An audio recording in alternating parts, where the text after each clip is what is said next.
در پیروی به سیاست بنیادکارانه پیشوای ملت پرزیدنت جمهوری تاجیکستان محترم امامعلی رحمان صاحبکاران ناحیه وسیع در ساختمان انشاءات معارف سهم ارزنده می‌گذارند. بخشیده به 28 سالگی جشن استقلالیت دولتی جمهوری تاجیکستان و آغاز سال نو تحصیل در دهه کوهستان شورچشمه، جماعت دهات به نام خدایا رجبوف با اقدام برادران قربانزاده‌ها بنای نوی مؤسسه تعلیمی ساخته شده به استفاده داده شد. بنای نوی تعلیمی از 10 صنفخانه عبارت بوده برای فراگیری 220 نفر خوانندگان به تحصیل پیش بینی شده است. بنای نوی تعلیمی همچنین دارای اتاق تکنولوژی اطلاعاتی بوده با کامپیوترها تامین میباشند.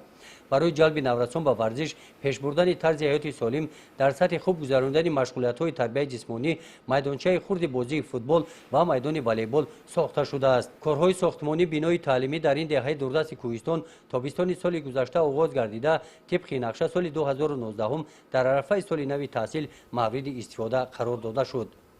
در پرتو هدایت‌های اساسگذار صلح و وحدت ملی پیشوای ملت پرزیدنت جمهوری تاجیکستان محترم امامعلی رحمان ما عائله قربانزاده‌ها تصمیم گرفتیم که بخشیده به جشن 30 سالگی استقلالیت دولتی جمهوری تاجیکستان در دهه چورچشمه ناحیه واسع یک مکتب تحصیلات عمومی با طرز زمانه‌ای ساخته به استفاده دادیم.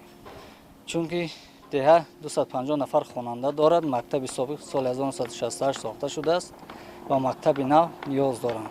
مکتب پورا با مسائل ساختمانی با صفت ساخته شده است و پورگی با تجهیزات و اسباب‌های عیانی مجهز کرده شده است.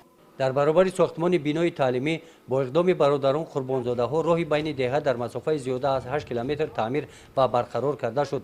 نقطه‌های خط آب نوشاکی از مسافت زیاده از 5 کیلومتر تا دهه آورده شدند. از مسافت 1 کیلومتر تا مکتب خط آب نوشاکی کشیده شد.